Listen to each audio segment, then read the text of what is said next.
Hello, everyone, and welcome to episode 137 of Constructive Criticism. I'm your host, Jessica, every week, and I'm joined by my co-hosts, Casey. Hey, what's up? Couldn't think of a funny thing to say. I mean, as par for the course. No, ow. That was rude. Kind of the heart of the matter. That was. I mean, you know, if you're not going to say something witty, Casey's got to have something. That was rude. That was rude. Michael, Bam. what's up? Not a lot. Just literally got back like 2 minutes ago from Grand Prix LA. Welcome back. Thank you. I wish you weren't here. I'm just kidding. I understand. I understand. No, it's good to see you, man. I'm sorry that I made you record like literally after you got off the car. Got off the car, yeah. Yeah, got off. I was gonna say got off the bus, but I'm like, he didn't take a bus. I mean, I feel like I just got off the car. My vision is still swimming a little bit, but How much did you drive? I didn't drive that much. I mean, but it was like a 10-hour drive, so. I don't So know. you guys were speeding a lot. I mean, I just have like some motion sickness or something. All I don't know. right. But my mouth is still working, so here we are. You know what won't give you motion sickness, and that's shopping at Oasis Games. You can check them out at oasisgamesllc.com, mtgoasis.com, and oasisccg.com. You can get 15% off of your first order by using the code CCMTG at checkout, and you can get 5% off of every order by using that code. Man, this is the latest we've done this podcast. I'm worried. We're going to start off strong, and then... And then you're going to fall asleep, and I'm going to have to do it.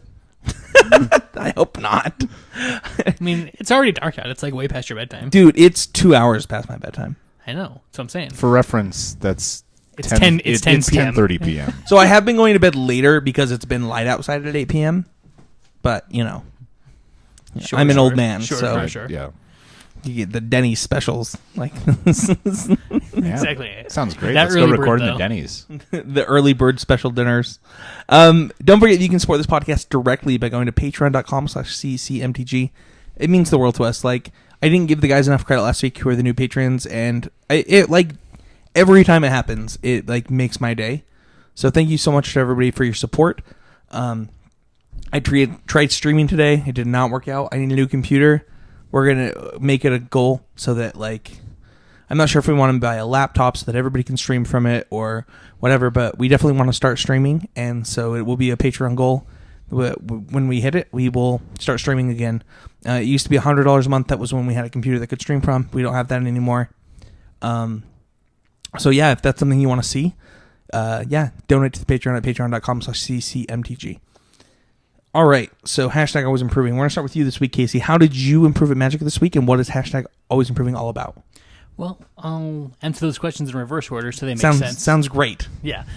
So hashtag always improving is just, it's the pursuit of greatness. Trying to get better at Magic every single week. And every single day, every single match, every single game that you play, getting better at Magic. Because if you're not getting better, you're getting worse. And the way that I have gotten better at Magic is by going back to basics and like stretching my brewing muscles, which is not something I've really done recently. Trying to find holes, find ways to approach the metagame in Standard that aren't being explored, the weaknesses that the top decks have, things like that. And really, it makes you assess like what the strengths and weaknesses of decks are, which even if you end up like not playing any of the decks that you brew, it makes you think about Magic in a different way, which has really helped me. And even if I don't end up playing any of the decks that filled my waste paper basket this week, it doesn't mean that it was wasted time because I was learning from it. Sure, I mean that makes a lot of sense. We often talk about like playing the villain deck, and I think it's a similar approach, right? Like you just want to know what makes that deck tick. Exactly, something that I used to really like doing, and then. We don't test as much, or at least I'm not as involved in team testing as I used to be. I don't think any of us, like the new guys on the team, they all test a ton. Good for them. But like you and me, like, and Manny, like we don't get the testing we used to get. I mean, I don't know that Manny ever got the testing that we got, but yeah, I mostly test with Matt Kling late at night because he's the only one that like keeps the hours that I do. I've asked for the Monday invite at least like 7 times, and every Monday he texts me, "Oh, I'm sorry, I forgot you stayed up late on Mondays." Oh well, I mean, including me in that conversation will probably help because I remember things and Matt doesn't. I mean, so that's good you information. Me at literally any point in time, I will probably play and Michael Magic Hinderocker tests until 3 a.m. every night. So yeah, I mean you're limiting yourself with this Matt Kling approach. That's true. I've actually tested with Michael very late at night a couple of times. There you go. When I was very surprised to find him awake. I don't sleep well, so sometimes you just feel like you're better off doing something that you want to be doing. And I rather barely than, like, sleep at trying to all, so force we should be yourself playing to- a lot more Magic together. Yeah, trying to force yourself to sleep just isn't all that fun. Yeah. So Michael, how have you improved at Magic this week? I improved at Magic this week by playing my first GP and by trusting Matt on deck Did choice. you trust him? Because he didn't even play the same deck. I don't care. I trust Matt more than he trusts himself, I think.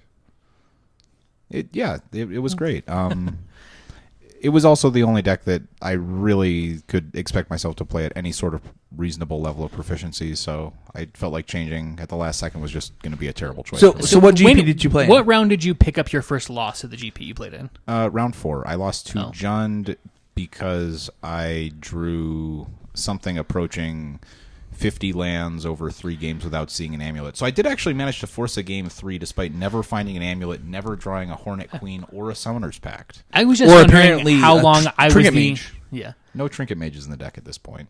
I was Oh, just you wondering didn't play how Trinket long Mage. I was the only blemish on your Modern record, because I think you played your first sanctioned match of Modern against me, and I won, and then you didn't lose a match of Modern until Round the 4. fourth round of your second Modern tournament.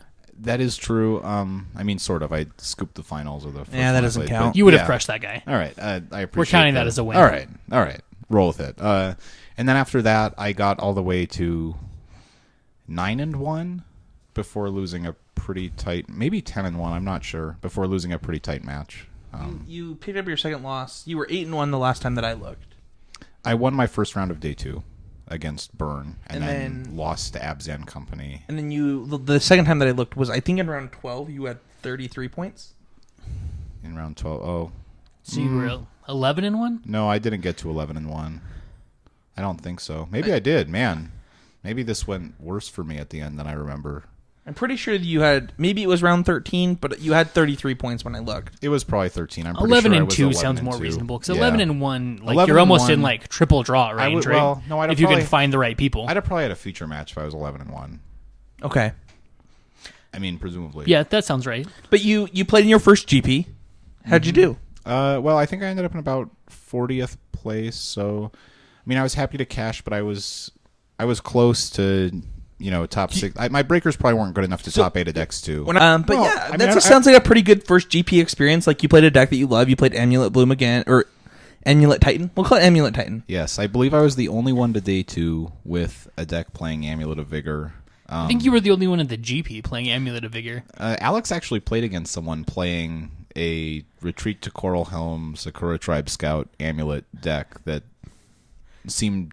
Did Alex not have a buy? Alex had 2 buys. He played in like Including round this 6. deck? Or I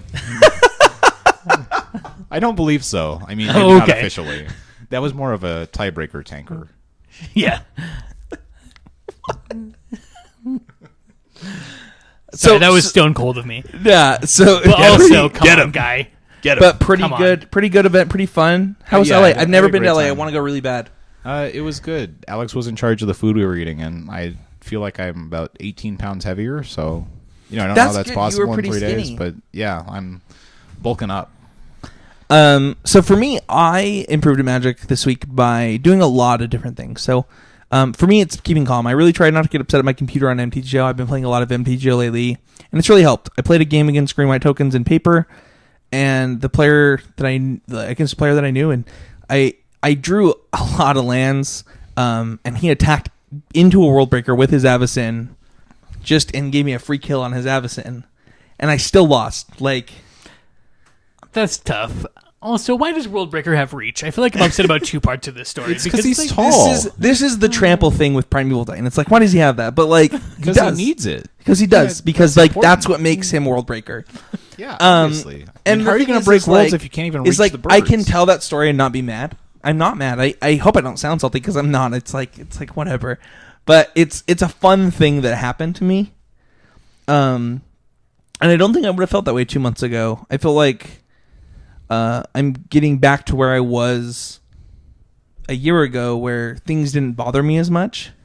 And instead of my losing to an opponent that attacked their Avacyn into my World Breaker, I can laugh about it rather than be upset about it. And that's pretty big. I think that's what made me good at Magic a year ago, because I was playing about half the Magic I was playing then, or playing now. Then, yeah, that made sense on audio. I hope people know what I said there. I feel like the hand gestures didn't sold help it for me. Yeah, you got it because you could see my hands. But I think what's important here is like Salt and Bad Beat Stories. They're pretty great. I had some really bad beat stories from Vegas. I played a lot of poker this weekend instead of Magic. I lost to Full House, tens over aces, twice in one sitting, where both of them was the ace on the river, and that was tilting.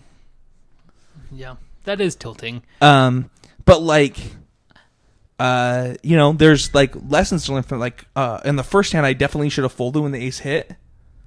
I should have known that like he had a 10. Like that's just what he had. And, it's fun. It's fun to like get to like take my Magic skills, apply them to poker, and like play a lot of games. I only lost $30 playing poker, and I played for like, oh man, it must have been like 20 hours. Negative 30 isn't too bad over that span. I know, and like the drinks that you get during that time span. Exactly, it's about getting the money back from them. Yeah, yeah. No, it was net positive if like if you value a drink at 50 cents. Yep.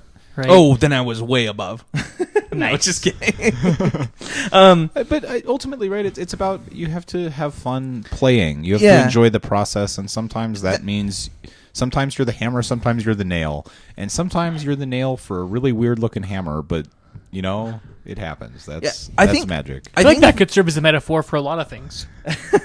I think that it was really fun though. I got to play some Magic this week. I got to watch the GP from my hotel room for a few hours. The Channel Fireball stream kept crashing, so eventually I was like, all right, like I'm going to go back downstairs and play some poker. Yeah, I actually tried to watch the stream a couple times as well. I was kind of busy over the weekend, but I tried to catch the stream because like Michael was X-1 for a long time, but they kept giving feature matches to chumps instead. Well, I mean, I understand. They didn't want to take away any of the...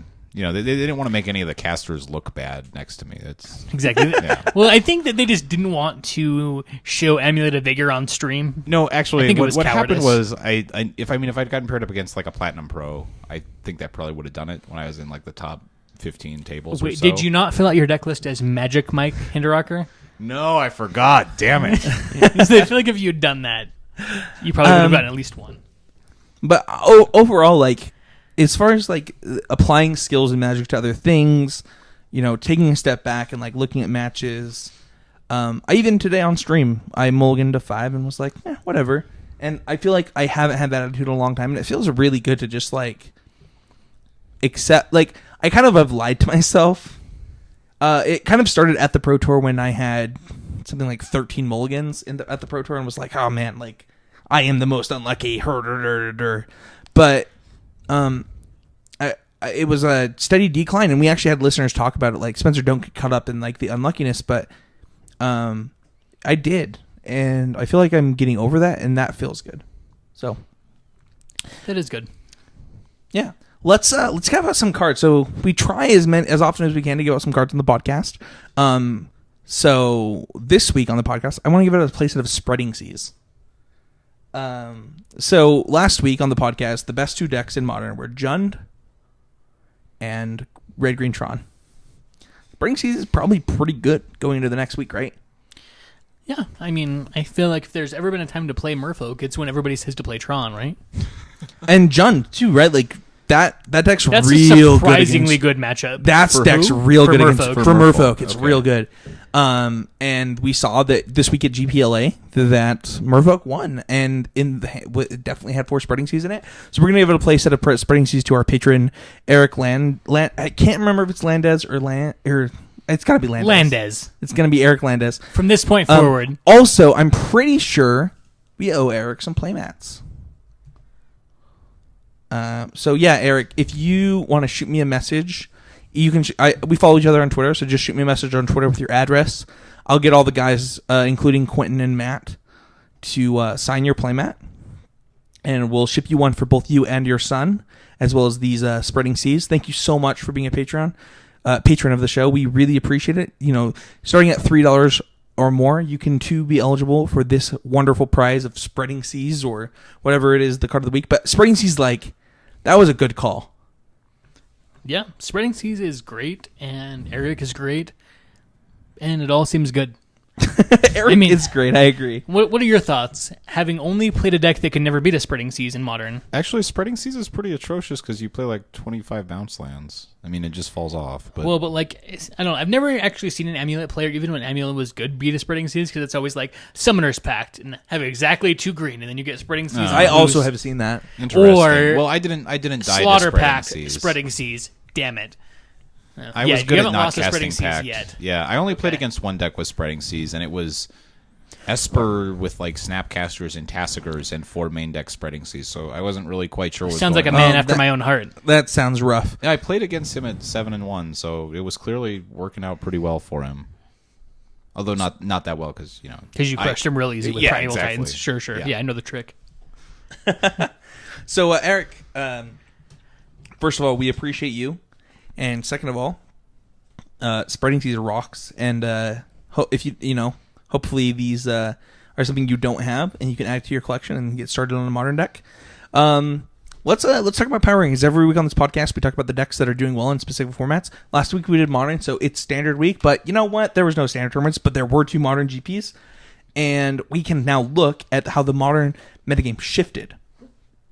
But there are a lot of decks to talk about because coming in at number 5, we have 3 different decks, all with 7 points. Sick. Love it. I'm just gonna talk about all these decks really quick. We're in Abzan Company, Infect, and Bant and Eldrazi all come in with 7 points. So the things to note here are Abzan Company did not make the list last week. In fact, it had 0 finishes in day 2 of the SCG Open last week. But it comes in here showing that it's still got some chops. Infect drops a little bit, right? It was at number 4 last week. I believe it was a little bit higher last week. Yeah. Last week, I believe it was at number 4. Well, I mean, I think that both of those... Actually, it was at number 3 last week. Man, Infect is at its best when nobody's gunning for it, and so is Abzan Company, so that's not surprising to me. I mean, Infect and Abzan Company, when Abzan Company is doing well, that holds down Infect a little bit to some extent. Yeah, so seeing Abzan Company bounce back up just makes it a little bit tougher. I would say Infect at GPLA, there were a number of people playing it and doing well, but none of them were quite able to convert in the end. The one that's interesting here, Bant Eldrazi specifically, is this it? Is this the Eldrazi deck that is going to make its way into the metagame? I mean, Ancient Stirrings is great. All of the usual suspects in Eldrazi are great. Yeah, it's got Reality Smasher and Thought-Knots here. Some of them did have Reality Shaper or Matter Reshaper. Matter Reshaper. Thank you. To be fair, I believe most of the points came from a single top 4 from Pascal Maynard. So that would give you 4 points, which is half. Sure. No, I just mean when you get. I think there were a number of people who he had tested with and there were played with. three total decks, so a 4-pointer, a 2-pointer, and a 1-pointer. Yeah, my impression was that there were a number of very good players playing Bant Eldrazi. I mean, obviously the deck is linear enough that it doesn't help it as much as it would some decks, but I'm not completely sold that this is a much better choice than some other things, and you're not just getting some really great pilots on a deck that's fine. Yeah, and I think that a deck like that, you can also get some freebies because it's what exactly is going on across the table for me. Like, do I play around Reality Smasher and Thought-Knots here? Do I think he's going bigger? Do I think it's smaller? Is it an aggro deck? Is it a big deck?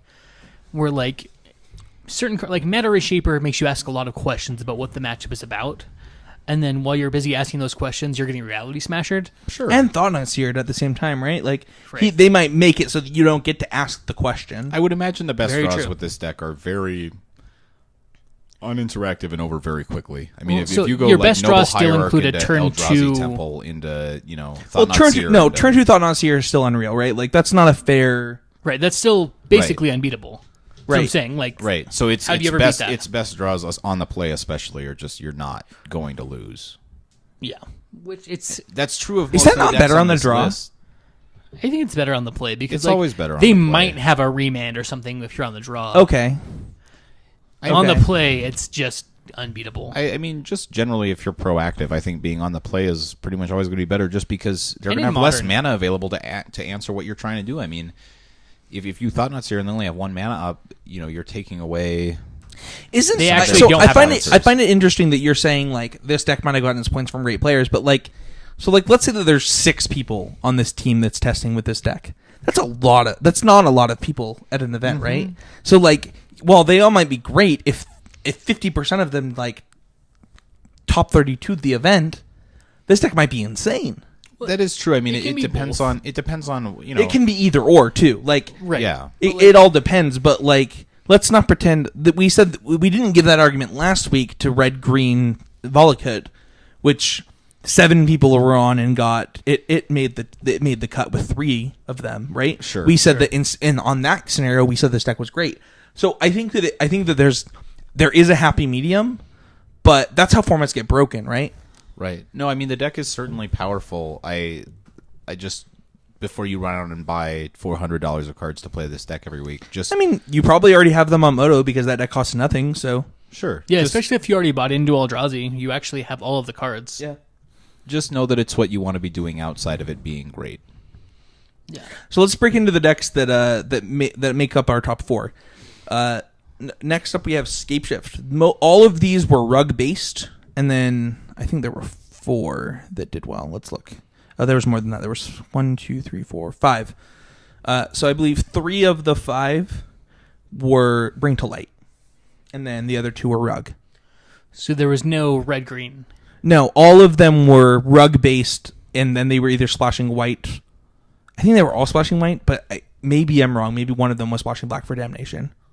Yeah, I mean, whether you're splashing black or white is mostly not a difference. No, I think the difference is that you are supposed to splash white. Supreme Verdict is just better, and you should be playing that over the others. Yeah, and then you should be playing Path to Exile out of the board. Yeah, I've basically actually never seen a card or a deck that played Damnation that actually had other black cards, other than once in a while like a Slaughter Pact or something out of the board.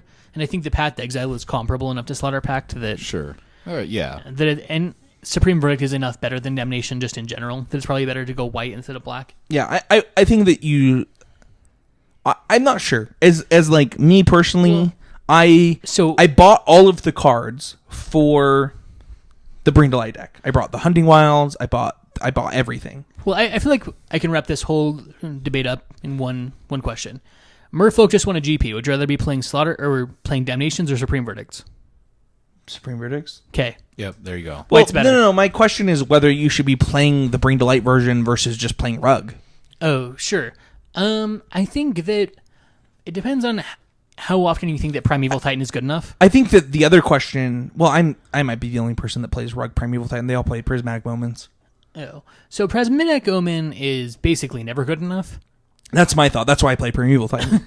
But I think the real question is how good do you think Peer Through Depths is? Because I think that might change your question all entirely. If you can play Peer Through Depths instead of Titans, play less Scapeships, and Bring to Lights, that might be good enough. Because does it really matter? Do you really need to leave up enough mana to play around Remand? Probably not. Yeah, in a post-Splinter Twin world, the extra mana cost is actually not a big cost for Scapeshift. Yeah, that's my thought also. It could be that you'd rather just play the Bring to Light version, and all of my testing with the Bring to Light version on Cockatrice was, I'd just rather play Rug. But if you're playing in significantly less remands, does it really matter? And in the end, does it really matter if your Bring to Light gets remanded? I would also say both. Not even at all. Both less Bring to Lights and a lot less Blood Moons. Yeah. I mean, that's probably the biggest card that would make you... You mean remands, not Bring to Lights. Remands and Blood Moons. You said Bring to Lights and Blood Moons. Oh, did I? Yeah, sorry. It's okay. You've been in a car for 10 hours. Yeah. Everything is forgiven. I appreciate that. Thank you.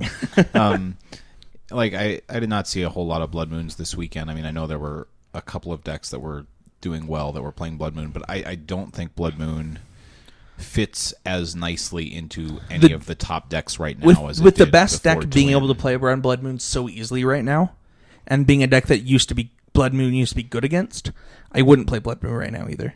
Which I think kind of opens the door a little bit for a Bring to Light style Scapeshift deck to be a reasonable choice. I mean, you're just not going to play this deck if you're expecting a lot of Blood Moons. Right. There's a lot of decks. It's going to be a miserable experience. There's a lot of decks that can't beat Blood Moon, and I feel like this is kind of one of them. But like, So the answer is like, there's not a good Blood Moon deck right now, in my opinion. The only version of Scapeshift to top 8 was the Bring to Light version. Yeah, that sounds believable to me. I think it's probably a little bit better. I would imagine that it rewards you for experience. It makes your opponent slightly more likely to misplay because they're less likely to know the exact contents of your deck. And it perhaps just gives you a little more flexibility in the matchups where being linear is less important. To be honest, Can we just be clear here, though? Like, Scapeshift has... Like, a Volakut deck has done well for weeks and weeks and weeks now. Can so we it's time stop... to reban Volakut? No, can we just stop saying that, like, Volakut decks, Scapeshift decks are tier 2? Because they're not. No, I mean, there's clearly some choice agree you that can make just about every weekend that's going to work out for you. Yeah, if I that's think what that you wanna be Volakut is doing. always viable. I feel like there's a bunch of different ways to build a, quote, Volakut deck, depending on, like, Do you... between 2 After and 4 losing to the colors. deck twice in one tournament, do you think that the green-red, sorry, I have to specify, the green-red Scapeshift deck rather than the red-green Volakut deck, do you think that deck is viable? It certainly felt viable. I feel like it's probably soft to unfair decks for the most part, but I feel like Because modern... it has to turn 4. Right, right. And, like, your turn 4... It has to turn 4, and your turn 4 has to be good enough. Mm-hmm. Against Infect or Affinity, there's no guarantee that turn 4 is good enough. And there's no guarantee that Lightning Bolt is good enough to save you. So... I that's why I like these Bring to Light and these rug decks. It's like you have a real game plan outside of it that like lets you get to the point where it doesn't matter what they did. Right. We're like, there's plenty of times where Primeval Titan isn't going to be quite good enough for one reason or another, where playing 6 or 7 Scapeshifts in your deck is probably going to be good enough, because that was like, in my experience, that's the most likely way that Rug Scapeshift lost, was by just not hitting your Scapeshift in time. Where if you're playing more Scapeshifts, that's less likely to happen to you. But also less actual Scapeshifts, so you're less likely to get Scapeshift flooded, right? I mean, that's the theory, at least. Where Bring to Light, exactly, it can be Supreme Verdict, it can be Scapeshift, it can be whatever. You're combining one of my favorite standard decks of 1 week with my favorite modern deck of all time. It's not hard to convince me to do it. It's just that my testing of it wasn't very great. So I'm skeptical, but obviously, like, I love playing blue-green control decks, and this deck, like, fits the bill really well. So I think when it was first printed, we were still living in Splinter Twin's world. And then we were living in Eldrazi's world. And it wasn't probably quite as good in either of those formats. But after that, I feel like now that the dust has settled, I think that it's probably just better than Rugscape Shift. I'm going to try it, so I hope think so. The versatility has some value, and that's basically the question you're asking, right? Is being slightly less streamlined worth the extra flexibility? And yeah. Sorry, I didn't mean to interrupt you. Coming in with 11 points, we do have Merfolk. This deck won an event, so 6 of its 11 points came from that. But then it had 1, 2, 3, 4 more finishes. Are only top 16 finishes good? So it has to. That has to be. That's 1 top 16 and 3 top 32s. Correct. Right, for I was 5 points. Say, I know that Andre Strosky finished in 17th at LA with Merfolk. Yeah, there were 3 top 32s and a top 16 with it. It actually came in. It was not going to make it. It came in with like a flurry of points at the end. A couple of decks did that didn't make it too. There were a couple of 6-pointers that had the same thing going on. Jeskai Control, for example, had 6 points. Almost all of its points came in at the very end. It's just like boom, boom, boom, boom, boom, and I was like, whoa. Yeah, I think that this deck is exciting, and I think that it has some very polarized matchups and some draws that are like so good, and then draws that are so bad. Like, I think this is a metagame deck. Yeah, I agree. I'm fine with I think that this was a great choice for this weekend. Oh, definitely. And I like that we are in a format where this deck can be viable, because it's a really fun deck to play, and I've liked playing Merfolk in basically every format. It's my second favorite Legacy deck of all time, so I'm glad that it's getting some spotlight here. The games get relatively interesting too. I mean, for a deck that feels, it's weirdly interesting. For a deck that feels very like linear creature deck. It's not linear. You have to play correctly and have the right draws. And it's different. You played Merfolk against me for like Like it felt like it's 7 matches against Jund, and it was like, is this matchup bad? And it started. I think you started out 4-0, and it ended 5-3 or something. That was like in games, by the way, not matches. Yeah. That just the wins for me felt hard, and the wins for you were lopsided, and it was like the deck. Man, Master Waves is a magic card. Right, and just a little bit goes a long way. A Spreading Seas on turn 2 can sometimes just be game over. Yeah. And a Vapor Snag here, a Vapor Snag there is usually game over. I actually think that Spreading Seas is better against Jund than Blood Moon is at this point. Yeah, strangely, because, like, you can fetch up your basics, yeah. But, like, this punishes you for doing that. Yeah, it's like, oh, you fetched up a basic? Well, it's an island now. And but it's like, gets well... you either way, right? Because exactly. if you're constantly fetching dual lands and taking damage to cast spells, you're sort of getting them on both ends with the Spreading Seas. This Jund can't take the old Jund's approach to the Spreading Seas tech, where they've had Jace the Mind Sculptors in the sideboard and Misty Rainforest in the main deck so that they can sideboard into Jace the Mind Sculptor. Jace Architect of Thought is pretty good too, man. That could be good enough. It's probably not good enough. I mean, if you plus that card enough times against Merfolk, I don't think they win. Sure, but you're already dead on board by the time you play it. You'd have to play a lot against Merfolk for that to be a real thing. The Jace the Mind Sculptor attack against Spreading Seas was the sweetness, but it's definitely not fast enough in Modern. I'm a huge fan. It's too bad Manny's not on this podcast. He could talk a lot more about this deck, but I have played this deck quite a bit in Modern because I think it's sweet. I love the Spreading Seas interaction to like turn like in Legacy when you play Merfolk. For those who don't know, like everybody already plays islands, so Spreading Seas doesn't actually do anything. Yeah, just 2 mana, draw a card. Yeah, but in Modern, like green's the best color, so you need Spreading Seas to make your guys get through there. It's pretty sweet, and overall, I'm glad that this deck can punish the format when it needs to be punished, and then go away, and then come back and like. Yeah. It's kind of like Affinity sometimes is as well. Right, and I don't think we addressed this enough with Spreading Seas. It's the reason that I think that Spreading Seas is great against Jund, more so than color screwing your opponent, is manland screwing your opponent. That's true. Because like manlands are your best way to win with Jund. Usually like creatures trade off whatever, then your lands can win the game. True. In the late game, and like you're cutting that off from them and then just killing them. It's like a 2-for-1.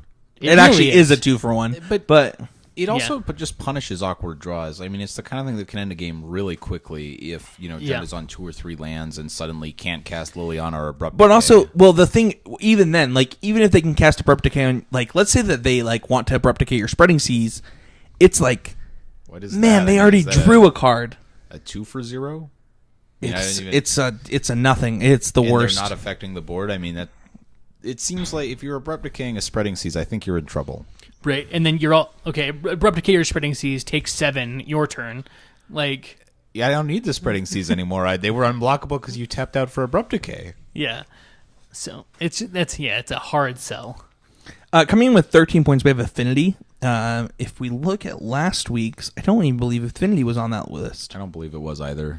In fact, I'm quite sure it wasn't. It was not.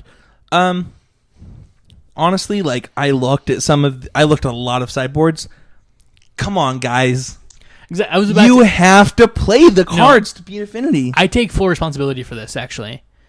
I thought that 2 Sonic Silences would be enough, and it's not. It's not close to enough. I know that you need 7 sideboard cards for Affinity. Or a reasonable main deck in 4. Right, yeah. If you have 4 bolts, 4 paths, and some number of helixes, and then like 4 sideboard cards, that's probably enough. Or, Electrolyze, Lightning Bolt. Anything that 2-for-1's in your main deck. Plus Shatterstorm and other things in your sideboard is enough. Yeah, but like it's a lot. You need like a solid 7 to 10 hate cards between main and side. Yeah, and like 1 mana removal is a hate card, and like 2-for-1s are a hate card. But I think you specifically need 2-for-1s in your main. Otherwise, your sideboard tax goes up. Yeah, you need Electrolyze or Kolaghan's Command.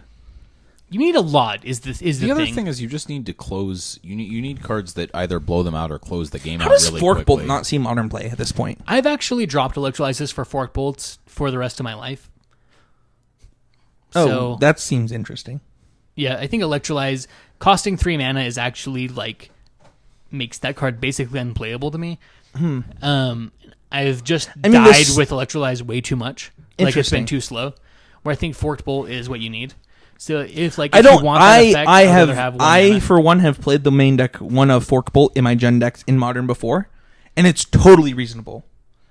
That thing kills a lot of things, and then also pulls a lot of weight. Yeah, I switched to Fork Bolt in the Treasure Cruise Delver era, and just never switched back because like I was like, oh man, this card was actually just always better, and we were just playing Electrolyze because we were greedy.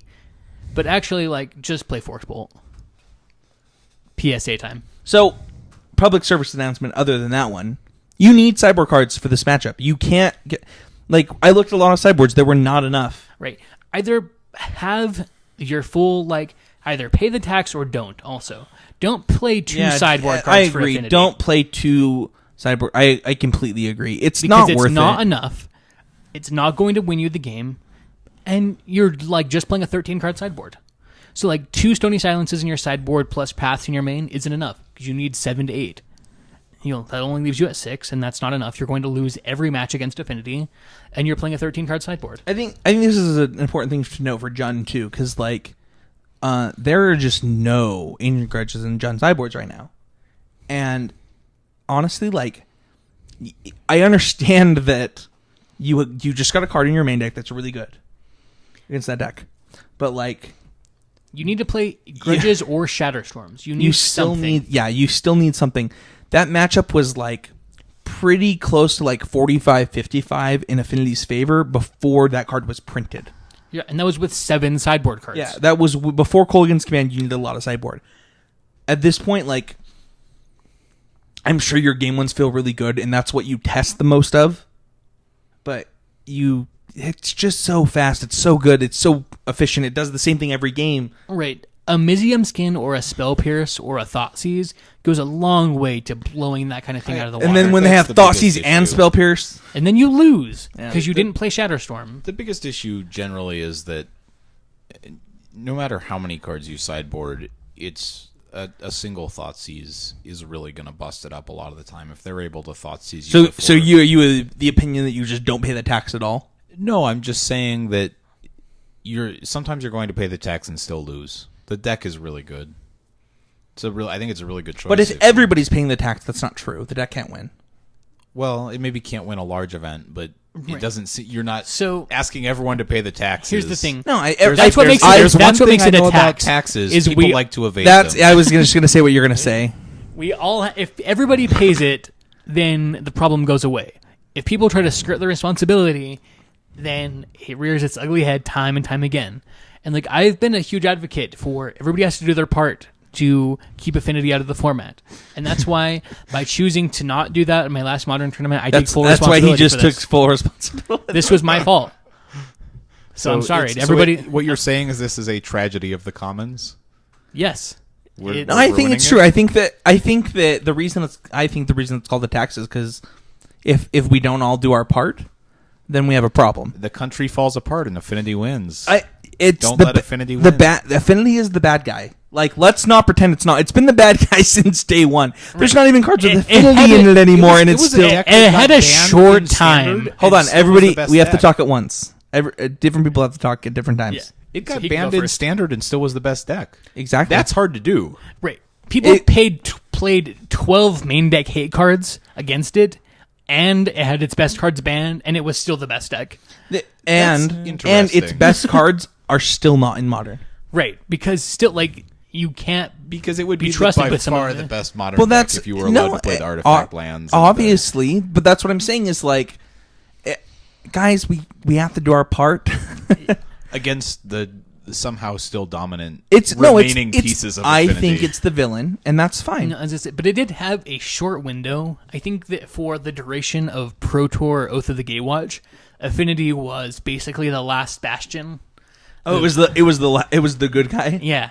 So It the new had a- bad guy was so bad that he became the Exactly. real bad guy. Exactly. And the old bad This guy had happens- to It was switch expert roles. storytelling. No, I was gonna say it's like how you wish that you had King Joffrey back when you saw Ramsay Bolton. Right. The devil you know is better than the devil you don't.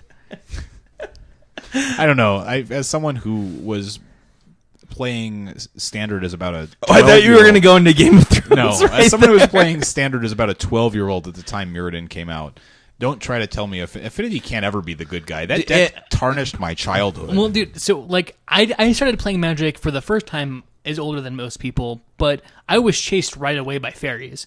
So like I had the same feelings about Bitter Blossom being unbanned. I was like, no, don't do that. I mean, the thing is that I distinctly remember sleeving up a deck with like 4 main deck Oxidize, 4 Viridian Shamans, and 4 Molder Slugs, which... Dude, and for those who don't know, Oxidize is not playable. And I got stomped by Affinity like twice in the same event with a deck playing, 12 main deck hate cards, and probably 8 more in the sideboard. And it wasn't close to good enough. For those who don't know, it oxidizes 1 green. To destroy target artifact, it can't be regenerated. That seems fine in that format. That actually seems broken. It's like the broken version of Swords to Plowshares. Affinity was so good that Affinity decks were main decking Electrostatic Bolt and sideboarding Oxidize. You do what you have to do to get by, Michael. Yeah, that's... Let's talk about the deck that comes in at number 1 2 weeks in a row for Modern, and that's Jund, this week coming in with 15 points. I'm not surprised. I think that in formats like Modern, where they've done a pretty good job of keeping like the really unfair decks out of Modern. I think that I understand people don't like Jund, but I think Jund being the best deck is really healthy for the metagame because it makes points where things like Merfolk or Amulet or Grishelbrand, it makes it where there's weeks where you can spike an event because you figured it out. And I think that's good. Yeah, and I think that Jund is in a good place right now where it still needs Bloodbraid Elf, but... No, I think it's good right now. I think it needs nothing. Bloodbraid Elf. That's not even... Well, then Modern would be unplayable. I actually don't know that you would even play Bloodbraid Elf in this version of Jund. That sounds like crazy talk to me. It sounds like crazy... I feel like you have gone too long without playing a Bloodbraid Elf. You forgot what it's like. Because it's 4 mana win the game. Admittedly, having not played a ton of Modern, my impression of Jund is that you will very rarely lose a match against Jund where you felt like you didn't have a chance and the games were unfair. Right, because you've never played against Bloodbraid Elf. Exactly. My point exactly. But this version, it's not abusive. I mean, it plays all the best cards. It's very efficient, but you never come away thinking that interaction shouldn't work like that. It's the same version. It's a good deck. It's the same version. It hasn't changed. It's the same deck. Casey's just a whiner. Right. They took the best card out of it. Yeah, and then Deathrite Shaman. After taking the second best card out of it. And now the deck is reasonable. No, I think that it might play 2 or 3 I don't think that this is a 4 Bloodbraid Elf deck. Like just looking at the decks and how they're constructed and like what you want out of the deck, I think the format has also changed enough that like there are some versions of Jund that play 0 4-drops, and I don't think that would change. Yeah, I think that you would still play some Bloodbraid Elf because I think that it could be a 3 of just like in Legacy or a 2 of just like in Legacy. Yeah, but I think that like... But I think that a lot of decks have turn 4 kills. So let me... I get where you're coming from on this, but I think that Bloodbraid Elf would do enough to elevate Jund as a power in Modern, and Bloodbraid Elf is so important for winning the mirror in Modern because it's, or again, like the Jund mirror period, that it by its own existence changes what you can play in Jund, which makes it not an automatic 4 of. I don't know if that because if you're playing 4 Bloodbraid Elves and all the chumps that are playing 2 Bloodbraid Elves are just going to get trampled. They can never compete. So, like, I think that... So, do we all agree that Jund... being the best deck in Modern is a good thing? And that... Hold on. The last time that Modern was great, Jund was the best deck. No, Modern has sucked... The only time Modern was great, Delver was the best deck. But that's not true. I think it's a sign of a healthy Jund format. has not been great since... Or Modern has not been great since Jund was the best deck. It was the best format then. It's now the best format again, I believe. And Jund's the best deck again. I think that's an opinion that you're entitled to. I don't even want to play Jund, and I think Modern's the best format again. They did it. They made Modern great again. This format is amazing. This format is better than Legacy, and also Legacy sucks right now because they can't ban the stupid top. But like, I'm in love. I would play and have played every single deck that we've talked about. Yeah, I mean, I've played basically all of these decks, and I've warmed up to Jund, and I think that it's like a year and a half of Abzan and Standard and Modern have made Jund feel elegant to me. I still feel like it's a very blunt instrument and not that interesting, like especially mirrors. But I'm more warm to it than I used to be. And I think that like just by virtue of playing the best hate card against every combo deck ever printed, Tarmogoyf, is insane. Like just having access to that is powerful, and then also like the rest of the Jund package is good. I don't know if it was on a podcast or a video, but I basically openly admitted that I love Tarmogoyf decks, and I think that Tarmogoyf is the best thing that ever happened to Magic. Yeah. I think that without Tarmogoyf, Magic would be unplayable. I used to hate Tarmogoyf until I realized that it's just like it's the unsung hero of Magic, and I agree really completely. is. Like I've played so many Tarmogoyf decks now that like you can't just play. You can't play Magic the without biggest it. mistake that ever was the greatest thing that ever happened. So I think it's quite healthy in a format like Modern because it helps the fair decks compete with the power of the unfair decks. The fair You're decks on need notice. powerful cards too, right? I mean, you can't just let people play with Primeval Titan and Scape Shift and infect creatures and become immense, and then say, "Well, sorry, Jund, your best creature is a 2/1 for 2 mana." It also makes it so like on that note too. Like if you think about Modern, like what is the best color combinations? It's probably Bug and Rug, right? Those are the two color combinations that usually cause the most trouble, probably because of Tarmogoyf. But they're the color combinations that are like in the history of Magic. It's like when you think of like a no Rug, Rug Delver, Team America, all these like decks. So that, like the most insane decks ever made in the probably history of Magic are blue-black. blue-black decks, Sure. by a lot, and then blue-white decks by a lot, and then after that, it's probably Bug and Rug. But what I'm getting at is why the Tarmogoyf does something different in Modern than it does in Legacy, and I think it's a thing of beauty. Why isn't Rug mid-range a deck in Modern? Because you can't be opposing Tarmogoyfs. Right, and that's what I noticed trying to play that deck, where it was just like I'm playing Roast and they're playing Terminate, and my life is bad. Yeah, or you're playing like Flame/Snapcaster. It's like it's this thing where in Modern Tarmogoyf is beautiful. In Legacy, Tarmogoyf doesn't really matter. It matters somewhat, but like it matters a lot. I mean, Team America, Rug Delver, Bug right now is the second best deck. So Spencer, just Mavericks so I'm Time in the understanding Sun. you're saying that it's not only having your own Tarmogoyfs, but being able to efficiently answer your opponent's Tarmogoyfs that is a big difference maker in fair matchups. In fair matchups, in unfair matchups, Tarmogoyf might have made it so that Magic wasn't awful, and it's also considered a mistake. If it weren't for Tarmogoyf, you'd play against Burn a lot.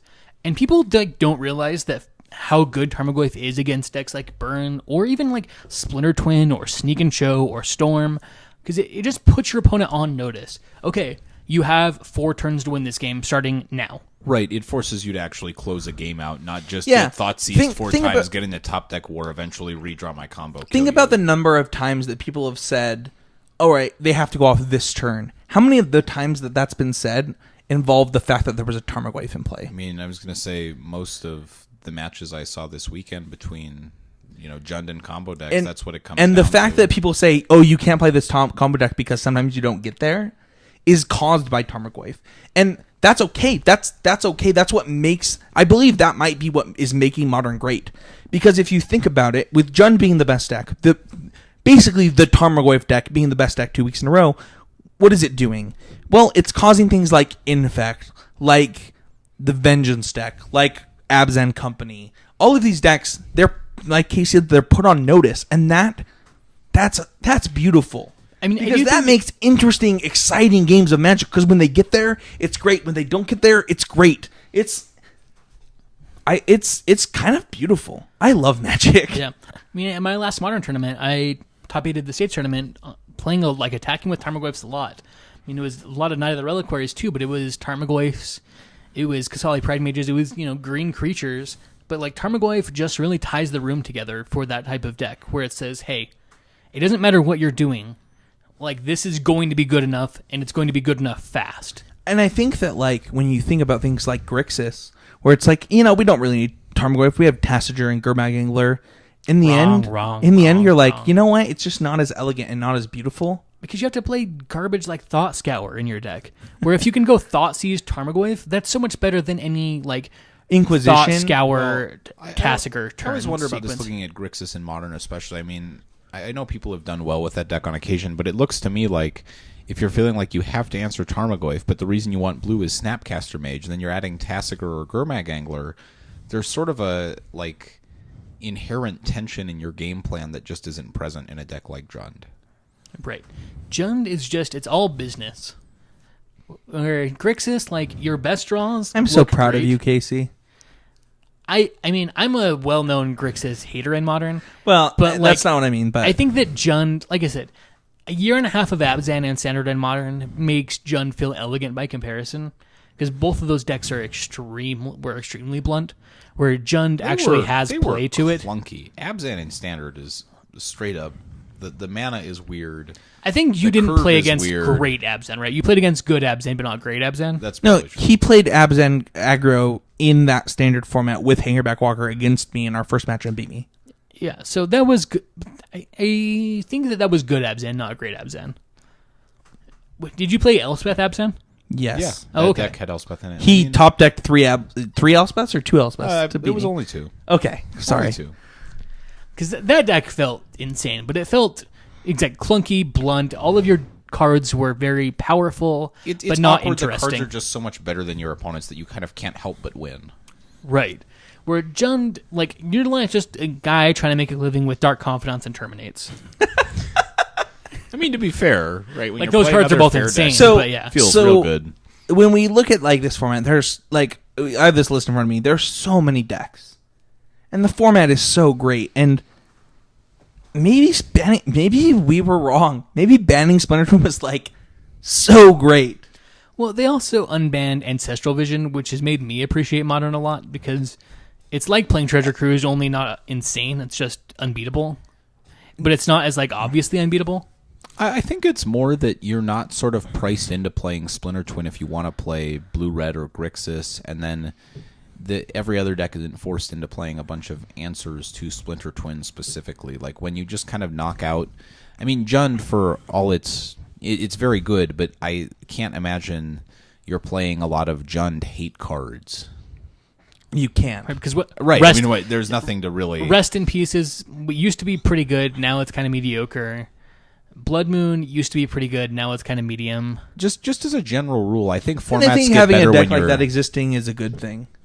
I think formats get better when you're able to move because I more think- away from hate cards. Right. Yes and no. So yes, so like having decks like Jund exist and having decks like Charlotte's Bug exist is a good thing for a few reasons. It keeps formats in check in a fair way. And then also it makes it so like, all right, if all of you were going to play Jund, you're idiots. I'm just going to play Sneak Attack or Right, and Storm or... I feel like that is a weakness in Modern, though, is that there's not a deck... Tron used to be that deck, but I feel like it's not like quite the same anymore. Because now you can go... you could now play Goryo's Vengeance in that field and like destroy it. Maybe. Like, that's only good for a week, right? Because then they just play... Right, surgical but is that... extractions. Do you need more than a week? Yeah, I think that there needs to actually be a hard counter to Jund, like Sneak and Show was in Legacy. They said, okay, if you're all going to play Jund, I'm going to embarrass you. I don't feel like you have that week in and week out in Modern, where like that's what caused Modern to stagnate around Jund before, and I don't want that to happen again. I don't want it to happen either, but luckily Scapeshift exists. Is that the same amount of Stone Cold? I think that unbeatable for matchup. Jund? I think that matchup is almost unwinnable for Jund, especially if they have 9 Scapeshifts in their deck. My impression of Jund is that it's the kind of deck that will. It's only funny 'cause it's not it'll true. put up great results when you get a lot of people playing it, and when you get great players playing it. But none of your matchups, at least this is my impression, are so good that it's a bad deck to have as the best deck in the format. Exactly. Well, and it's an interesting deck in the sense that like it's a deck where a lot of people will X3 with a deck, and like it used to like do really well at the GP circuit. But isn't Yuya Watanabe still the only human being to ever top 8 a Pro Tour in Modern with Jund? No, I The, think the point didn't being Brian that, Kibler also the point dominated being it? that it doesn't I don't matter think what so. Yuya plays. He just does what he I'm pretty wants. sure that there were a lot of Juns with Death Ray Shamans in it at the Pro Tour, right? No, he Brian was the Kibler- only one that played that deck. No, Brian Kibler was in the same Pro Tour top 8 with Jun with Death Ray Shaman, right? No, did he he- put the F6 in play? I don't think. I think that was at a GP. I don't think that he top 8'd that tournament. I think that Yuya was the only one playing Death Threat Shamans because Death Threat Shaman was only legal for one Pro Tour, Okay. and it was the first one that it was ever printed for. I think Okay. Yuya was the only one smart enough to play it. Go Yuya. And then that Pro Tour was dominated by Eggs because how could you ever possibly beat Eggs with Jund? So, in the end, I think that we've talked a lot, and I think that none of us hate Modern right now, and that's like the first in a long time. Yeah, it's felt more fun than it has in a while. I'm still trying to find the best Ancestral Vision deck, and when I do that, like I'll probably be pretty happy with Modern again. I think it might be. I did get to play, by the way, because last week I said I hadn't played it, but I thought it was bad. I did get to play the Nahiri deck with Ancestral Visions. So Matt Kling talked me into playing Serum Visions in that deck instead of the Ancestral Visions. I played both. Okay, I feel like Nahiri is in Modern is the most overrated thing I've ever heard of. So I agree, but it makes your Ancestral Visions way better. Really, because I felt like every time I just drew the Emrakul, and then my life was bad. Well, if you draw the Emrakul instead of the Nahiri, your life is bad. Yeah, But I feel like your percentage on that is really low, Casey. yeah, but it felt like it happened a lot because I was drawing so many cards. But that was even without the Ancestrals. I don't know. I felt like Nahiri Jeskai felt actually unplayable and the most overrated thing I've ever heard of. Worse than Kiki Jiki Jeskai, which I didn't think was possible. I played against Kiki Jiki Jeskai with Visions in it, by the way, in my playtesting with one of our patrons, and it was great. But either way, everything aside, we've been talking for an hour. I love Modern. We all love Modern. It's great. Just cashed your first GP in Modern. Check it out, guys. Like, the difference here is there's no Tron on this. But man, this format is so sweet. Well, it just shows you if you like a deck and you have reason to believe it's good enough, it probably is. Yeah. Yeah, I mean, if you think about it, another deck didn't even make our list that won the other GP. Which was what? Ad nauseam. Oh, sure. Yeah, I mean, I also think that is a deck that can put Jund on notice to some extent. Yeah. But also the deck is just, like, slightly bad. So I think it's sweet. Jund, Interesting. I think it's sweet, but I don't think it's very good. I don't think Ad Nauseam lines up especially well against Jund. Where it does line up extremely well is against Burn. Yeah, I mean, it's 100-0 against Burn, or close to. But I think it is actually pretty good against Jund, just because if you have it, they can't really beat it. I did some testing against that with Jund, and I found that, like, basically they can't beat a Tharsis Tarmogoyf. Just actually at all. That's too fast for them. Having talked to Travis, who was playing Ad Nauseam this weekend and has played that deck for a long time, his feeling was that the matchup is all right for Ad Nauseam, but they have specific. If their interaction lines up well with the pieces you have, you're just dead. Yeah. As the Ad Nauseam player, Well, and there's I mean, nothing that's just you can true do against about it. as combo decks against controlled decks in general. That's true. Sure, I think the difference is that with the Jund disruption being more proactive, there's a little bit less you can do about it. Yeah. You can't really stop yourself from getting Thought Seized on turn one, and if Thought Seize is great against your hand, you're just kind of dead. But so to expand on that, though, I do think that the matchup is probably decent for the deck at large, but I think that the deck is just kind of bad. As far as like your matchups go, that's probably actually one of your better ones, but the deck just isn't very good in my opinion. Well, we've talked about Modern for a long time, which is good. That means the format's good. But let's move on to our training on. So this week we want to talk about what's your edge. So in a match of Magic, one player might be better at this or that than their opponent. Someone might have skills that are more developed than their opponents in one aspect or another. But what makes you who you are as a Magic player? And that's kind of what we want to talk about. So this week we want to discuss the things that are your advantage and the things that can maybe give you an advantage. So in broad strokes, we're going to talk about what you specifically have at the end of the podcast, Casey and Michael. But between the two of you, what do you two think are things that you can gain an advantage in or an edge in Magic? Well, the biggest one is understanding what the matchup is about. That obviously comes into play a lot when you get players who are evaluating cards differently in a matchup. It generally means one of them is wrong and that player is dead. Right. Exactly. It is a sort of a microcosm of the who's the beatdown. Right, concept. but that can sometimes be a lot more complicated and even change within a game. It's just, I mean, I think it stems from sort of situation evaluation. So I think that's one place a player can gain a big edge. Yeah. But it's also hard to control for how good your opponent might be at such a thing. So sometimes it's not gaining an edge; it's more not getting losing destroyed. one. Yes. Yeah. Well, like for example, this. I mean, I'm going to rely on a lot of Splinter Twin examples for the rest of my life because that was such an interesting deck. But people would sometimes board in like naturalizes in matchups where I'd boarded out my combo. Sure. Because they couldn't afford not to, but I also knew that they would have access to that kind of effect. And like Right. the combo became a liability. They knew you could have it. You knew they had to have it. Exactly. So like I would go to 0 Splinter Twins because Right. they boarded in all these like Now you're dead playing cards. a control deck against a deck that has like at least 4 cards that are Right. mulligans. So right? exactly.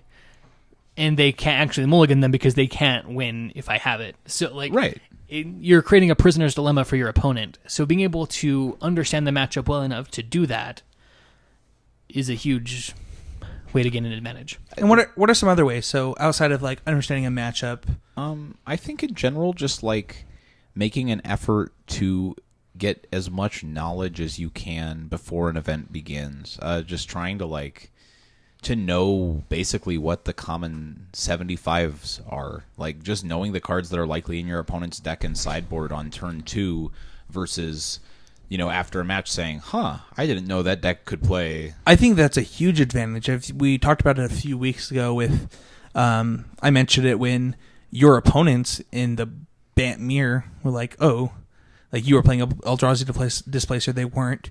You weren't playing Sure, but right, I mean, lands if you don't, that they were. If you don't even know what kind of, you know, if you don't even know what cards I could be playing, Right. it is really hard to play around them.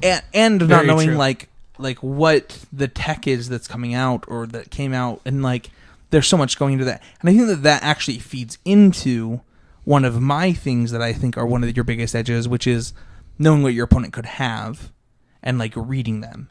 So you're talking about knowing what your opponent have. The next step is like reading them for what that is. Right. So you might say, okay, well, they could have, based on what I think is in their 75, they could have Dramoka's Command, but they had a good opportunity to use a Dramoka's Command at some point because you probably can't play around every card the entire game, every game, and they didn't cast it. So you say, well, at that point, I don't think they had it, even if they were bluffing it, because that would have been a good window.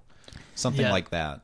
And another, like a huge one, is knowing your deck, what you can expect out of your deck. What decks can keep 2 blenders, what decks can't. Things like that. Like if you're playing a deck cold, you're giving up a huge edge versus somebody who knows the deck and knows what the deck is capable of and what it's consistent at doing. This is something I feel like I've been harping on lately, but knowing what you can beat, too, because there's no sense in playing around a card you're just never beating, even if you try your hardest to play around it. Right. You know, all that's going to happen is you're going to open yourself up to Losing to more cards. to losing to a card that you weren't even thinking about when you never could have beaten the Avacyn or the Secure the Wastes or whatever anyways. Holding You the should have hanger, just ran holding into the it. Arcbound Ravager, trying to beat the Shatterstorm that you were 0% to beat, no matter how many Arcbound Exactly. Ravagers are in your hand. Exactly. It just isn't worth it. Right. If you're going to lose your Glimmer Void, your Mox Opal, and every creature on your board, The last your card in your follow-up hand Arcbound isn't Ravager good that's enough. a 1/1 is not getting there. So Casey, how are these edges that we're talking about different than like specific edges that you might have in your preparation? Well, because they're little things everybody can do to add up to a win percentage gap between them and the field. If you're picking up 1% across against the field with these broad stroke like little things you can do, then it adds up to a lot of match Yeah, if wins it adds over up the to course of a 5%, month. that's Well- like get you from that 60 to the 65 or the 70 to the 75, like where it's like huge match. The other thing you have to remember is that in most environments, like especially at, say, a PPTQ, you sort of have a round you can lose. That's okay. So what you need to do is beat players who aren't as prepared as you or aren't quite as good consistently, and the easiest way to do that is by maximizing all of these little edges, because it's more likely that they are helping you more in matches against worse opponents. Right. And So- like go it's ahead, turning. Casey. Sorry, not to cut you off, but it's turning a 3-2 into a 4-1. Right, Exactly. which is the difference between a top 16 and a top 8. Right, so maybe you didn't play perfect, but your understanding still was enough to get you there. I mean, nobody plays perfect. So are these broad strokes edges, are they different than the things that you focus on individually, Michael and Casey, or are they the same thing? Well, I try to not leave these things behind, because if you try to get too narrow and like miss the big things that you can do to win more matches, then you're just wasting your time. But I think that there are ways you can expand beyond just these things. I think it comes down to, I mean, like, these are obviously pretty broad when you're talking about like playing around cards. It comes down, in my experience, the easiest way to gain an edge is just to have a knowledge of what your opponent is likely to have in different matchups. You know, if you know the top 5 decks pretty well, and you know like what spells and what creatures they're playing, you can start essentially practicing putting your opponent on specific cards, and from there trying to figure out what they have, what they could have, how you can lose, how you could win a game where maybe you have to take a strange line to win it. And I think when you're doing that stuff consistently, it adds up. So, Michael, last week you talked about playing the best deck because sometimes people might not know how to prepare against that deck. They might not have prepared against that deck. They just might not have a good preparation against that deck. And this is like a huge edge that a lot of people execute. But how is that different than just being a net decker? Which, by the way, is the most insulting, stupid term I've ever heard in my life. But what's the difference? It's a silly term. That's the kind of thing that Bad players say. You need to remove it from your vocabulary. It was in vogue like 8 years ago, and if you're still upset about people net decking, people you need were to saying get over that in it. like 2004. Oh, a lot. Yeah. So a lot it's even more than it goes deeper. It was stale. Since 8 the years invention ago. of the internet, Yes. people have been saying this. It's and a ridiculous you need to get thing over to it. accuse you of, because by far the most interesting part of Magic is gameplay. And by far the most important part of Magic is gameplay.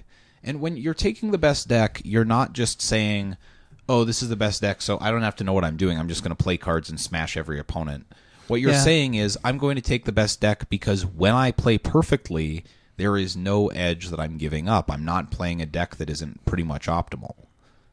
I mean, how is it different? What I'm saying is, if you're just grabbing the best deck and expecting to win with it because it's the best deck, that's very flawed thinking, and that, I think, makes you a net decker, if you want to use that horrible expression. Yeah, and I think that playing the best deck versus playing a bad deck, if you're not prepared for the tournament, like, it's still going to be beneficial to you. You might go 2-4 instead of 1-5, but it's not going to be enough, right? Like, that's just it's a good foundation to start with, but you need to be doing this other stuff. I want to talk about something about this because I didn't think it would come up, but it's interesting to think about. How is this different than the approach that maybe Jeff Hoagland or Travis Wu or Oliver? What is his name? Olive Saffron? Saffron Olive? Yeah. That's like a Magic Online name, right? Sure. That's not his real name. So how is it? It would be a sweet name, though. I kind of wish. How I is was how is Saffron this different Olive. than their approach? And like, what is the edge that they gain? Like, is their edge better? It can't be better, and not enough people do it, right? Well, it's different, and different is something that can be better for you or you or you, but it can't be better for everyone, right? Like, that's sort of like anybody can do this, but not everybody can do it, because if everybody's doing it, then it becomes less effective. So I think there's some, as you play against higher and higher level players, there's some edge in not having, if all your opponents know all the 75s of the top 10 best decks in a given format, there's some edge in not being on one of those 75s, whether that's playing your own deck entirely or just having a little twist that they're not going to see coming. That can be really valuable because they won't expect it. But I think doing things that are different for the sake of being different is not good. Doing things that are different because you believe that it gives you an edge in some way, you believe that it helps you, that makes sense to me. Yeah, I agree completely. Like, if you're identifying a hole in the metagame, like if you're looking at your top 10 75s and not one of them has an edict effect, then Boggles suddenly becomes number one of those top 10 So here's by a huge margin. here's the declarative statement that we'll get hate comments about. So you have a choice between Kiki Cord and Abzan Company. Which one are you taking? Because one of them is the better deck. One of them is just different to be different. So I think that there are formats where both can be right, like similar to. I don't think that. Oh, I think that Kiki Cord is bad Abzan Company. I think that it's a different enough deck, and Have you tested the decks? I've never with- played Kiki Cord because I don't hate my life.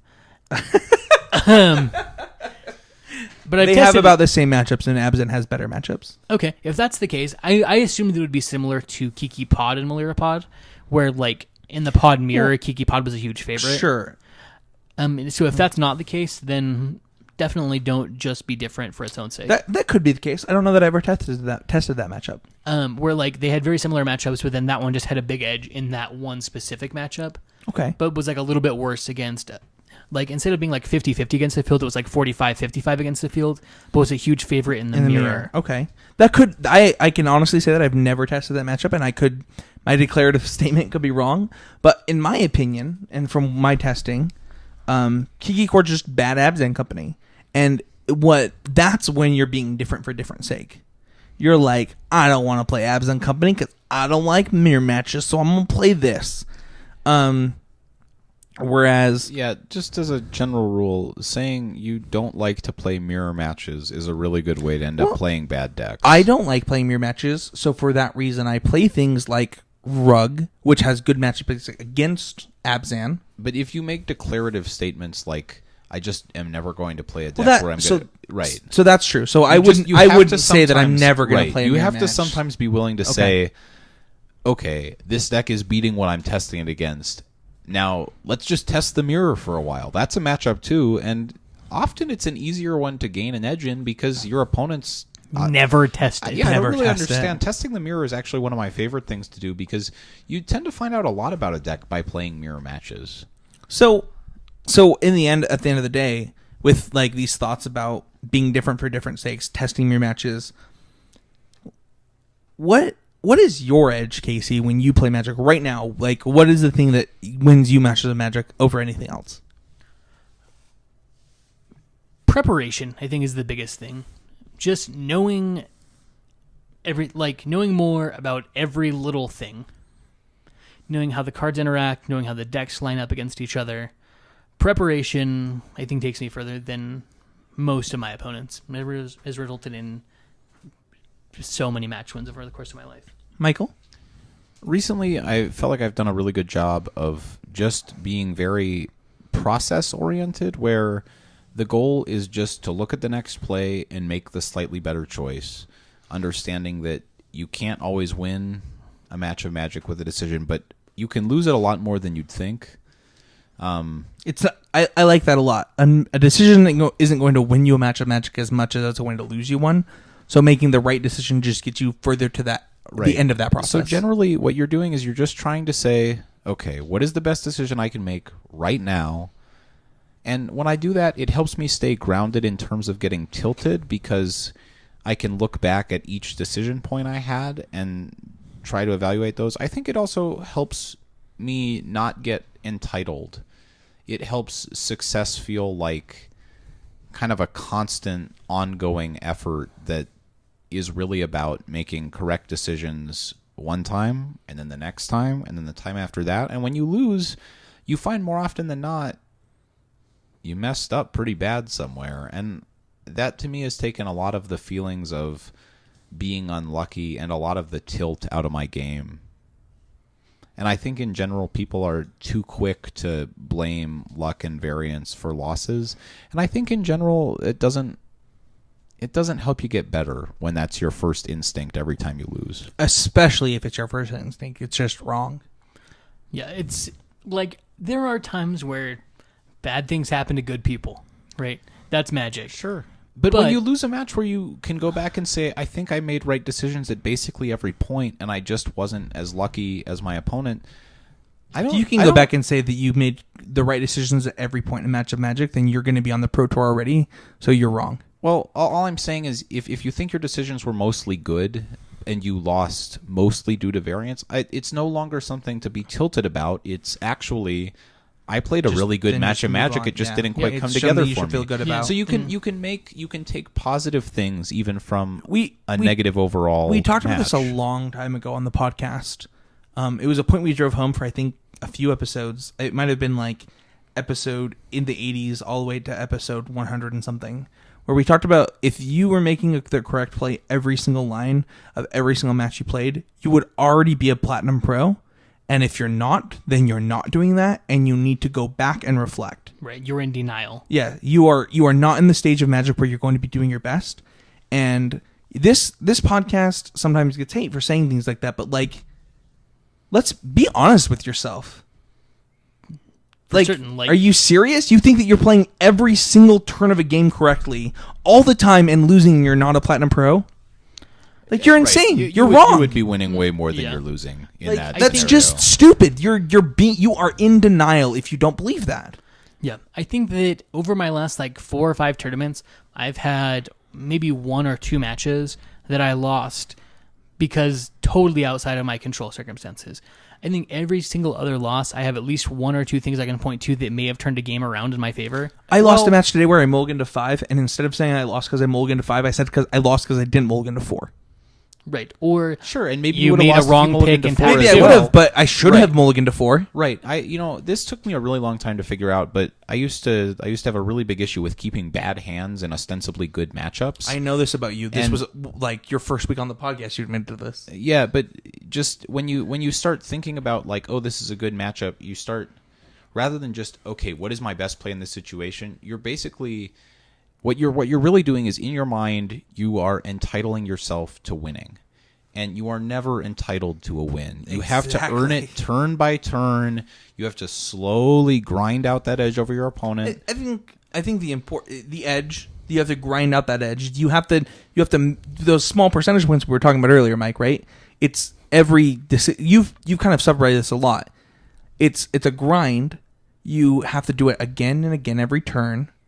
And it's small percentage points that give you that edge. And that's why it's an edge, right? Right. The edge of a sword is not, or a knife is not very big. It's it's the edge. It's an edge, not a missile. And right? it's a little difference. It's a small tool, but ultimately you have to remember that Magic is zero sum. And if you want to beat your opponents, you have to generally play as well as you can and hope they make a mistake. Because most matches of Magic you win will be your opponent messes up before you do. If we're being totally honest. So for me, my edge in Magic, it's the opposite of the edge that I thought I had 5 years ago, and that's slowing down. I think that playing extremely fast Magic to put your opponent on tilt does absolutely nothing, especially at this point. And I think that slowing down my game and getting away from this lightning speed play where I'm doing everything very direct and I want to use the word heavy, you're laying it on heavy to your opponent. And I think that a lot of people equate fast Magic to good Magic, and I don't think that's true. I think that good Magic is good Magic and fast Magic is lazy Magic. I think that sometimes good Magic players associate good Magic to fast Magic, and it's because they are sometimes not being introspective about how fast they're playing. If you're able to make the correct decision quickly, it's likely indicative that you are a good Magic player already. You have a lot of minutes on that clock. But I'm with Spencer. I like to try to play, not slow play, but when I'm thinking that everything is locked up, I was playing. That's when I slow down the Amulet most. Titan this weekend, and one of the things I started doing, every time I thought I was going to win a game, I would start announcing every single trigger. Yeah, I started doing that. Visually indicating how the stack was going to work, because I start thinking, okay, I know I can count. The only way I can lose this game is by getting sped up and forgetting something. Yeah, is if you mess up. And that's what I want to talk about, because so often players think, I'm going to win this game, I'm going to hurry up so that I can close it out so they don't have time. So they can go get a sandwich. Well, no, they can brag to their friends about how they crushed this guy. Even more than that, this misconception that if they win the match quickly, they won't give their opponent time to win. But you're going to win that game on the same turn you were going to win it either way. You don't need to spend I think it's just excitement more than anything. I don't think it is. I think that it's literally a thought process. I've heard players say, I need to play quickly so that they didn't have time to win. It's like, man, that's just not how this works. It's a clock that you're sharing. They can take as much time as they want to try and win that game. Yeah, I used to think that there were advantages to playing fast. I didn't necessarily play fast out of like trying to tilt my opponent, but I did. I actually think it's rude. People would speed up if I speed up to my play or closer to my play in general. I learned after several years of frustrating Magic tournaments where no matter how fast I played, my opponents still were glacial, that it doesn't actually help, and it actually just makes you more upset because you're like, well, I took 15 seconds a turn, and my opponent took a minute a turn. And as somebody who is frustrated by the way that certain calibers of Magic players do this, I personally have just decided to slow down against them to a glacial speed, to the most glacial speed that is allowed, because they don't get to do that. And their goal is to put you on tilt, and I think that I have developed very well in my ability to play Magic, and I think that it does give me an edge in the way that I get to think about my plays, and I think that it's good that you can get to the speed where you can play Magic fast, but I think what's important is, do you need to play Magic fast? Because having the ability to play Magic fast when you need to is important, and that is an edge that you can gain, but also being able to play Magic at a reasonable pace and where you can finish every match on time. So my thought is, it's nice to have decisions made in your head quickly. Yes. Because if it takes you 10 minutes to figure out, okay, what's the line, you can't do that. So I want to be able to make my decisions in my head quickly, review them for a second, and then make sure I say the right words. I mean, oh man, we know the wrong. No one wants to lose a game for just accidentally saying. Why don't you tell the story, Casey? You're pointing at me, well, which no one can see. I was just pointing out that he was daggering you more than I was pointing at you. Go ahead, tell it. I mean, I think you've discussed it not that long ago on the podcast, but basically playing for top 8 of a PTQ, you had the whole thing locked up, then you immediately try to get into action and said, Xenagos, make a guy. Make mana. And I thought of the play. I thought of the play before I even made the play. I was like, all right, so I specifically have to make mana this turn to win. And Xenagos, make a guy. And it was like, oh my gosh. And it was the wrong thing. It was the top 8 of a PTQ. And it was tilting. And I think that that's what I'm talking about. It might have been the moment that I decided to slow down. Because it's not necessary. I mean, that you don't want to play at such a pace that you're going to be getting warnings and drawing all your matches. Exactly. You want to play at a reasonable pace. Even if one's saying not to do that. Even if you can play fast, you don't get a prize for finishing your round a minute and a half earlier. You have time. Unfortunately, Casey, can you create an edge that you didn't have before in Magic? Otherwise, what is this podcast about? Right. I think that it's something that's always ongoing for sure.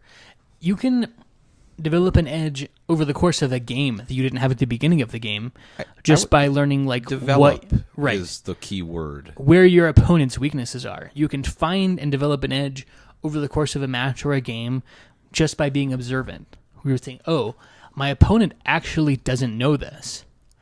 How can I press that to my advantage?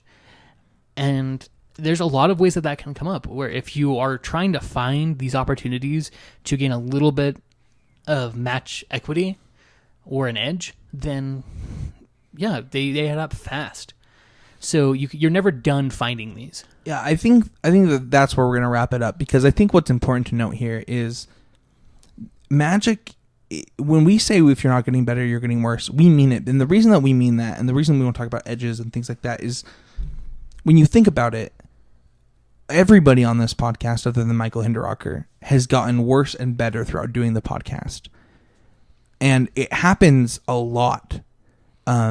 You get worse, you get better. And the reason that happens is because you get lazy, you don't execute on the things that give you those small edges, those tiny things that make you better at Magic. And if you don't do it, those little things that Michael talked about, where if you don't do the right thing 100 times, if you do it right 48 times, it's going to cost you. If you do it right 99 times, it's going to cost you. And you have to slow it down. You have to do it. You have to make the correct play and gain that edge. The edge only happens because you're doing it right. So Don't forget, you can check out the clan on MTGO by messaging me on MTGO at Spencer13Dev. You can also message Quentin at Earthstripe. That's URTHSTYRPE. Did I do that right? Sounded right. URTHST. Is that not what I said?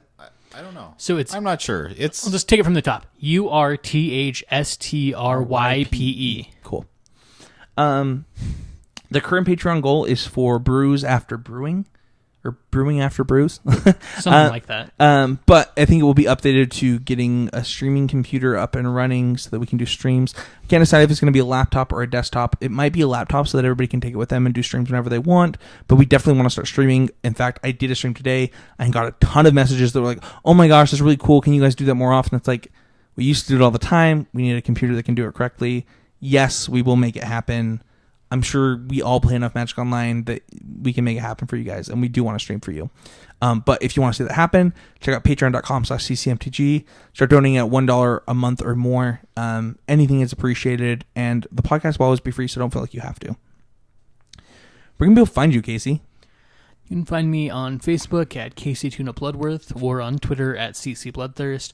Or I'm playing a little bit of Magic Online recently, so if you see me online, you can add me, or, I guess you can add me if you don't see me online, and just wait for me to come online at Sneaky Fish. Where can people find you? You've been playing Magic Online? A little bit.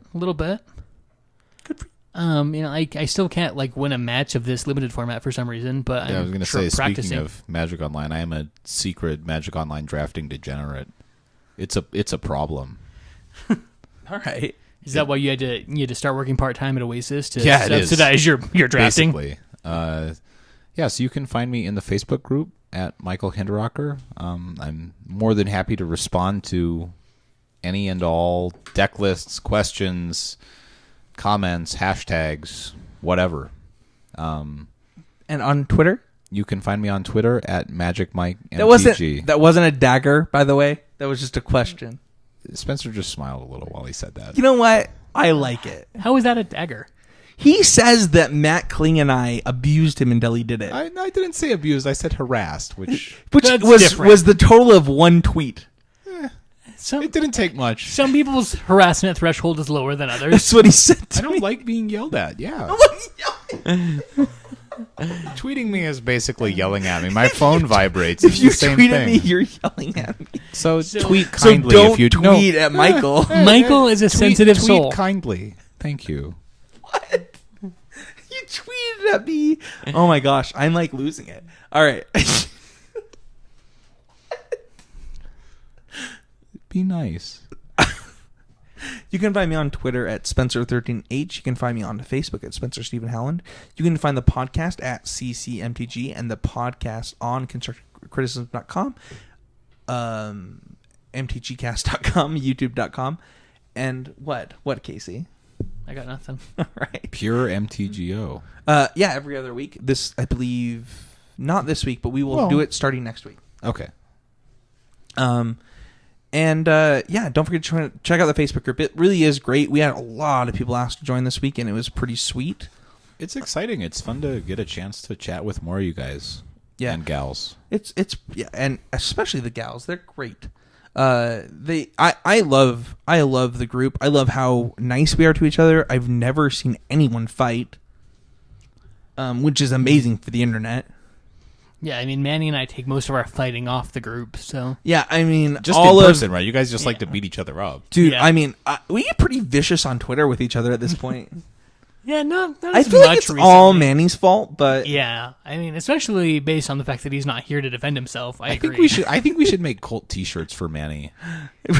We should specifically not do that.